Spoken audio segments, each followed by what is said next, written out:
thank you, Abby. So what we've got here, we've got our pads all set up. We've got these pads all leveled. So even though you think a garage floor is flat, there's about an inch difference between the front axle and the back axle to level these things.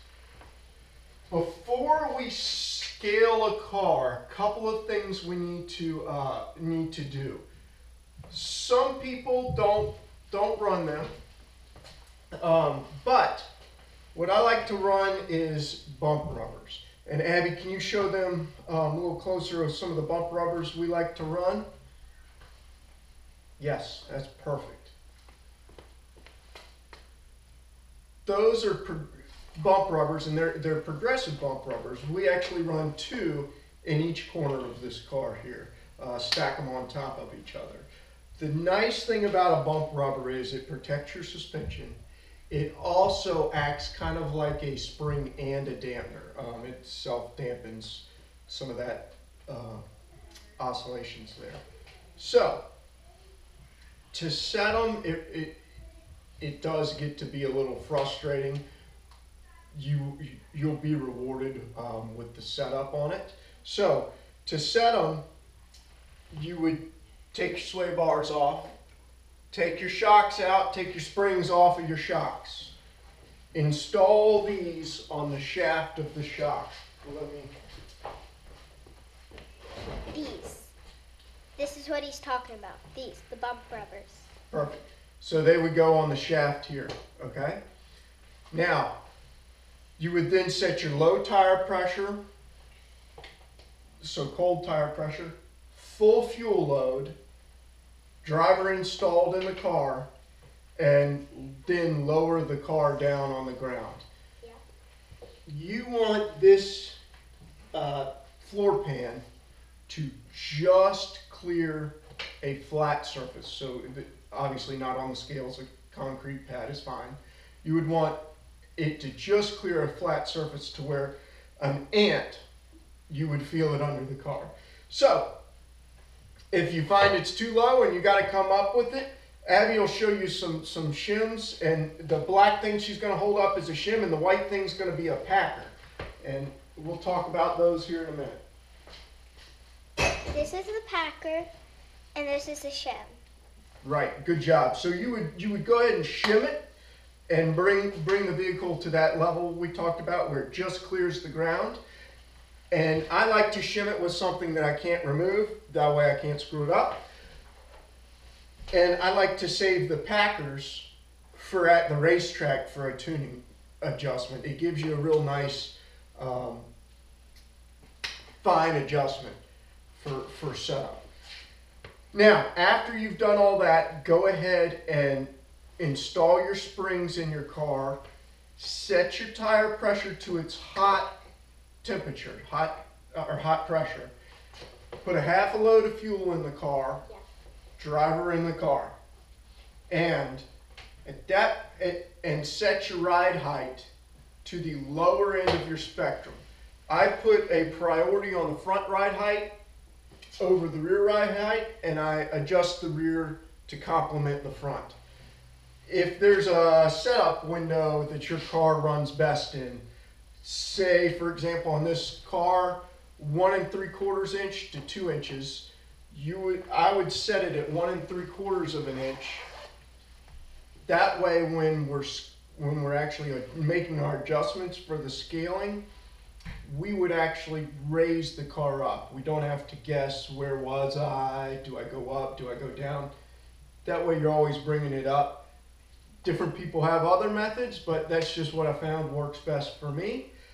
We have this car is pretty much as it came off the racetrack last year, and so we've gone ahead and done some of those things. I'm not going to scale it with the driver in the car. I like to record my values with the driver in and without the driver in. I find it's easiest to go back without the driver in. It can be a one-man job at that point, but during your initial setup, it is important to measure the car as it's raced.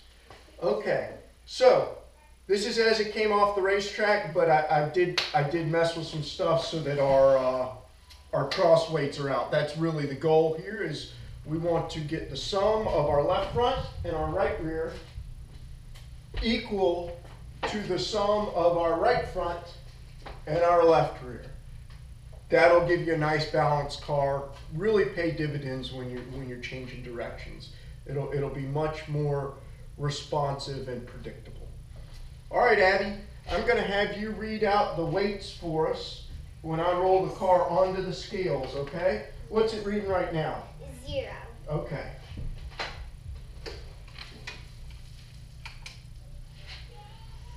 All right. Now, Abby, can you read the total for me? The total is 959. Perfect. And starting with the left front, tell us what we got. Left front, 154. Right front, 200. Left rear, 320. And right rear, 285. Okay. So now I'm gonna push that function. All right, so this is a different function on this particular scale set. You know, even with bathroom scales, you can do the math and do that. Abby, what's our cross weight and percentage? 519 in our, what you just said, is 554.2%. Right. Okay. All right. So we're out, and so like Abby said, the cross that we really need to add to is going to be this left front and right rear. Okay? So we're going to now roll the car back off of the pads.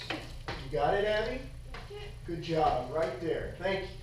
We're going to roll it off the pads, and we're going to add to this cross weight there.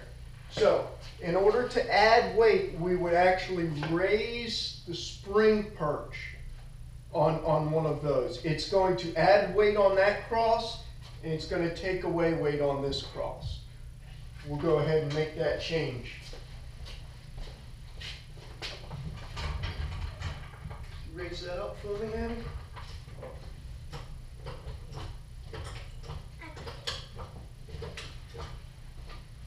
Keep going, girl. All right, that's good right there. I'm going to make 4 turns to the right rear and come up with it.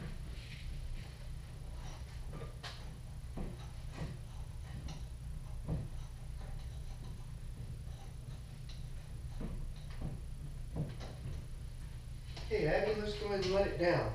Ready? That's great. Good job. Okay, can you get up there and be ready to read our readings for us? Yep. After we make an adjustment or unload any suspension, we always want to jounce the car and get everything to settle.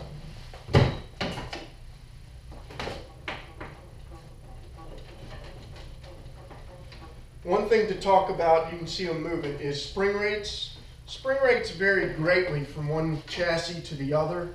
This particular chassis, I have 1,000-pound springs on each of the front corners, 800s in the back. You can see I weigh about 165 pounds. It's plenty compliant with my weight shifting around. So it seems very high. Back in the day when these cars were new, they originally were asking for something like 400-pound springs along those lines. And the physics hasn't changed of the car, but just our knowledge of what we prioritize has. All right, Abby, let's go ahead and roll it onto the pads. Ready? There we go. And while she's getting ready to read this to us, if I haven't said it before, I'll say it right now. We have our front and rear sway bars disconnected on this, along with setting the tire pressure. That's something you really want to do first. You will think Casper the Ghost is in your chassis if you're starting to read weights and adjust. Yes. It will store like a spring. You'll make an adjustment and then you don't know where the weight went, and all of a sudden you move the car and bam, it went somewhere where it wasn't supposed to go. So hook your sway bars up last. Make sure there's no preload in them. But we will just deal with scaling the chassis as it is right now. Abby, can you go ahead and read those numbers for us, starting with the left front? Left front is 169. Right front is 184. Left rear is 304. And right rear is 301. All right. So that gives us it's okay. That gives us a cross of what, Abby? 488. And what's our percentage now? 50.9%. Okay. So we went up about 4 turns on that. You can see we're still just a little bit off on that. So I'll save you the boredom, but we would probably now take it back and go up about a half a turn because we're pretty close and we want to just kind of hone in on it. So we would go up a half a turn and then repeat this process and recheck it. Let's see, the next thing we would do is we want to make sure our car is compliant. There's some variants and rules out there. Our particular group we run with wants a empty car weight without the driver. No fuel, no driver. This is a Club Ford, so this car is required to weigh a minimum of 950 pounds as it comes off the track. Right now I have a gallon of gas in the car. I don't have my nose on, but Abby will tell us where we are as our total. Our total is 958. 958. Okay. So with the nose, we'd be a little high. Let's go ahead and just see how much this nose weighs. I don't think I've weighed it since our last repair.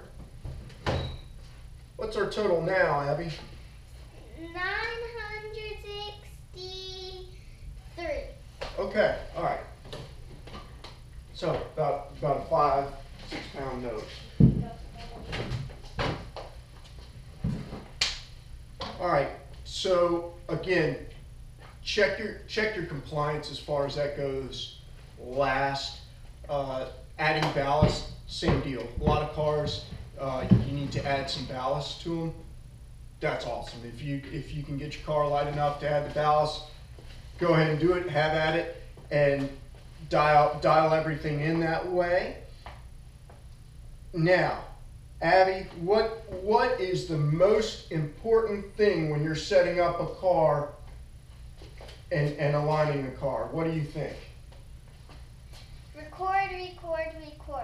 Record your settings with driver and without. Bingo.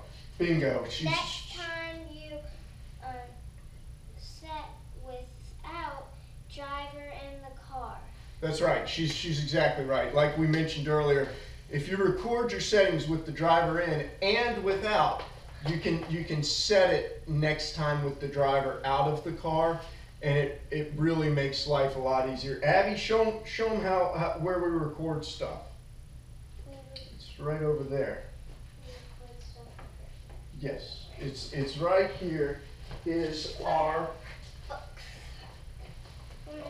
book, and that I'm just. gonna go ahead and show you guys the front, and then I'm gonna show you how much it has in it. So here's the front, and here's how much it has in it. Yes, and that's just for the 2 vehicles that we run. Again, it pays dividends like any of this sort of stuff. So I hope that's been helpful for you. I know there's, like anything, you ask 10 people, there are 10 different methods. Some are better than others, some are easier than others.